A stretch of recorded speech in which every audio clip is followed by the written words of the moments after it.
ফেব্রুয়ারিতে ত্রয়োদশ জাতীয় সংসদ নির্বাচন। সারা দেশ প্রস্তুত হচ্ছে একটি অবাধ, সুষ্ঠু ও গ্রহণযোগ্য নির্বাচনের জন্য। কি ভাবছেন সাধারণ মানুষ থেকে শুরু করে আগামীর জনপ্রতিনিধিরা? সে কথা জানাতে ডিবিসি নিউজের ইলেকশন এক্সপ্রেস ছুটে যাচ্ছে সব সংসদীয় আসনে। এখন রয়েছে সংসদীয় আসন ৭০, পাবনা ৩-এ। সিএসআরএম ডিবিসি ইলেকশন এক্সপ্রেসে আমরা আছি পাবনা ৩ আসনে।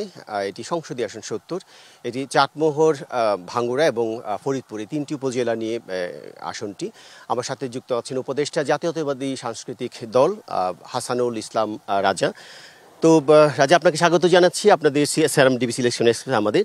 তো আপনার সুন্দর একটা নাম রাজা, নিশ্চয়ই মা বাবার কাছে সন্তান সবসময় রাজার মতোই থাকে। আপনি এলাকার জনগণের রাজা হতে পেরেছেন কতটুকু? ধন্যবাদ আপনাকে ডিবিসি নিউজের মাধ্যমে আমার নির্বাচনী এলাকা চাটমোহর, ভাঙ্গুড়া, ফরিদপুরের দল, মত, ধর্ম, বর্ণ, গোত্র নির্বিশেষে আমার সকল শ্রেণী পেশার মুসলিম ভাইদেরকে জানাচ্ছি সালাম, আসসালামু আলাইকুম ওয়া রাহমাতুল্লাহ, এবং অমুসলিম ভাইদেরকে জানাচ্ছি নমস্কার, এবং সকল শ্রেণীগোষ্ঠীর মানুষকে জানাচ্ছি ধানের শীষের শুভেচ্ছা। পাশাপাশি আমার দেশবাসী, প্রিয় জন্মভূমির মানুষকে সবাইকে ধানের শীষের শুভেচ্ছা ও সালাম। আমি এই চাটমোহরের সন্তান। এখানকার মাটি এবং মানুষের মধ্যেই আমার বেড়ে ওঠা।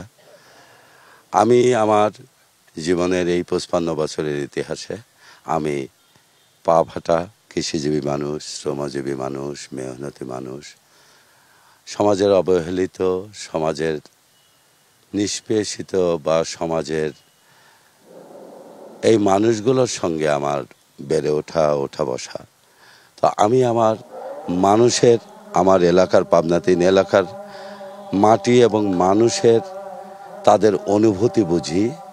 তাদের জন্য সুদীর্ঘকাল আমি আমার বিভিন্ন সেবামূলক কাজ করেছি। এই সমস্ত অসহায় অবহেলিত মানুষের পাশে থেকেছি। আর যে কারণেই আমি আমার নির্বাচনী এলাকার আপামর জনগোষ্ঠীর কাছে আমি এক নামে আমাকে চেনেন যে রাজা ভাই। পাশাপাশি আমি কতটুকু তাদের কাছে রাজা হতে পেরেছি এটা তো আমি বলতে পারি না, কারণ নিজের ঢোল নিজে পেটাতে হয় না।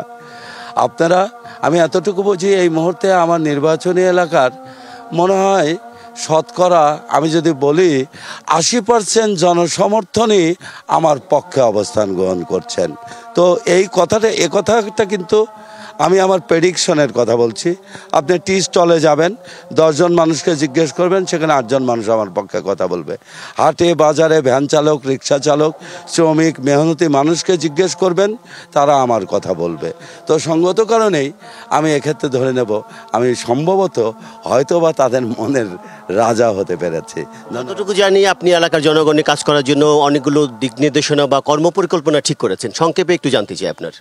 ধন্যবাদ আপনাকে। আপনি একটা খুব গুরুত্বপূর্ণ একটা প্রশ্ন করেছেন। প্রথমত, আমার এই এলাকায় বিগত ১৭ বছরই না, শুধু বিগত প্রায় ১৬ বছর এমপি ছিল ভাঙ্গুড়ার, এর আগের এমপি ছিল ফরিদপুর উপজেলার, এর আগে এমপি ছিল পাবনার। যে কারণে এই পাবনা ৩ এলাকার মধ্যে চাটমোহর হচ্ছে সবচেয়ে বৃহত্তর জনগোষ্ঠীর উপজেলা। চাটমোহর উপজেলা যেহেতু সুদীর্ঘকাল কোনো এমপি ছিল না, যে কারণে আমাদের এখানকার যোগাযোগ ব্যবস্থা টোটালি ধ্বংসপ্রাপ্ত। আমি সর্বপ্রথম গুরুত্ব সহকারে চাটমোহর, ভাঙ্গুড়া, ফরিদপুরের উপজেলা হেডকোয়ার্টার থেকে গ্রামীণ জনপদ পর্যন্ত প্রতিটা রাস্তার যোগাযোগ ব্যবস্থা উন্নত করব, যাতে করে কৃষিজীবী, শ্রমজীবী, ব্যবসায়িক সম্প্রদায় তারা তাদের পণ্য বা তাদের যোগাযোগ ব্যবস্থা খুব দ্রুত করতে পারে। মানুষের চিকিৎসা সেবাটা দোরগোড়ায় পৌঁছানো যাতে খুব সহজ হয়, কারণ চিকিৎসা ব্যবস্থাটাও আমাদের এখানে খুবই করুণ। প্রসূতি মা শিশুদের সেবা করার হসপিটালে যেতেই তাদের প্রসব বেদনা বা ভূমিষ্ঠ হয়ে যাচ্ছে, বা আপনার যদি ক্রিটিক্যাল পেশেন্ট থাকে এমনও রাস্তা আছে যেতেই তাকে আইসিইউতে নিতে হচ্ছে। সঙ্গত কারণেই আমাদের ডিবিসি ইলেকশন এক্সপ্রেসের মাধ্যমে আপনার জনগণের উদ্দেশ্যে সবশেষ 30 সেকেন্ডে কিছু শুনতে চাই।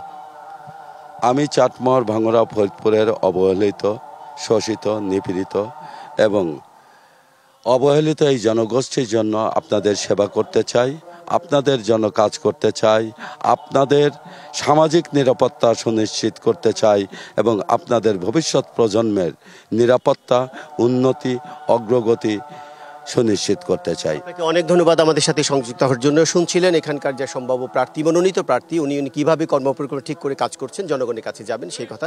আমরা পরবর্তীতে ডিবিসি ইলেকশন এক্সপ্রেস আমরা দুপুর 12টায় অন্য কোনো এই আসনে অন্য কোনো প্রার্থীর সাথে কথা বলবো। ততক্ষণ আমাদের সাথেই থাকুন।